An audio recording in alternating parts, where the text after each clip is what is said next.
Hello दोस्तों, आज बात करने वाले हैं कि राजा दशरथ ने कौन सा पाप किया था। तो आपको बता दें, राम जी को अपने लीला काल में वनवास हुआ था, जहां रावण ने माता सीता का हरण किया था। राम जी का वनवास जाना और आगे का पूरा क्रम नियति द्वारा पूर्व नियोजित था, पर इसके पीछे असल में कोई और नहीं बल्कि राजा दशरथ को मिला एक शाप था, जो उन्हें पुत्र वियोग में तड़पते माता पिता ने दिया था। तो अब बात कर देते हैं कि रघुकुल भूषण श्री राम भारत की आत्मा का आधार हैं। सभी भक्तों के अति प्रिय नारायण अवतार श्री राम को अपने लीला काल में पाप, अनाचार, अन्याय और असत्य के विध्वंस हेतु वन में जाना पड़ा था। पर गमन का यह क्षण जहाँ एक तरफ माता कैकेयी के हठ के कारण आया था, वहीं रामायण के अनुसार इस क्रम से जुड़ी एक और कथा भी है।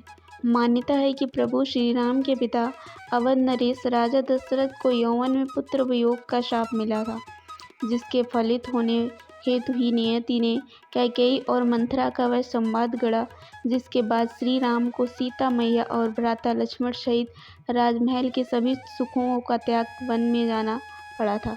तो आइए इसके बारे में बात करने वाले हैं कि जिसके कारण से अपने राज्य से कुछ समय पूर्व ही राम को अयोध्या क्यों छोड़ के जाना पड़ा था।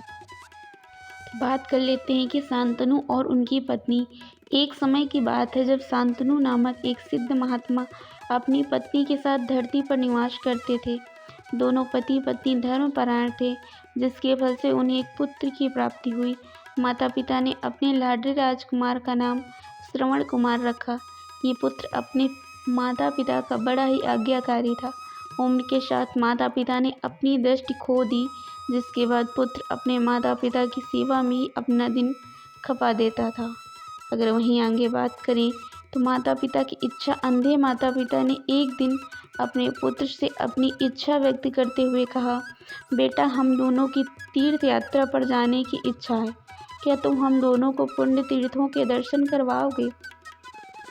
माता पिता की इच्छा पूरी करने के लिए श्रवण कुमार ने हामी भर दी और उन्हें तीर्थ यात्रा हेतु ले जाने की तैयारी करने लगा। माता पिता ने जो जाना पुत्र ने माता पिता को तीर्थ दर्शन कराने हेतु एक कांवड़ तैयार किया तथा उन्हें उसमें बैठाकर तीर्थ यात्रा के लिए निकल पड़ा। भारत के विभिन्न तीर्थों में अर्चन करने हेतु श्रवण अपने माता पिता को अवध क्षेत्र में ले पहुंचा। अब आगे बात करते हैं कि श्रवण के माता पिता को अवध क्षेत्र में प्यास लगी थी, तो श्रवण ने उन्हें एक पेड़ की छांव के नीचे बैठाया और स्वयं सरयू नदी में पानी लेने चले गए। संयोगवश राजा दशरथ शिकार खेलने वन में आए हुए थे।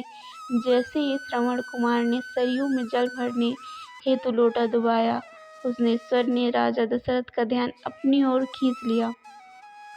उन्हें लगा नदी में कोई हिरण पानी पी रहा होगा, इसलिए उन्होंने शब्दभेदी बाण चलाया, जो सीधा श्रवण को आ लगा। श्रवण को चीख सुन जैसे ही दशरथ उसके पास पहुँचे तो ग्लानि से भरे थे।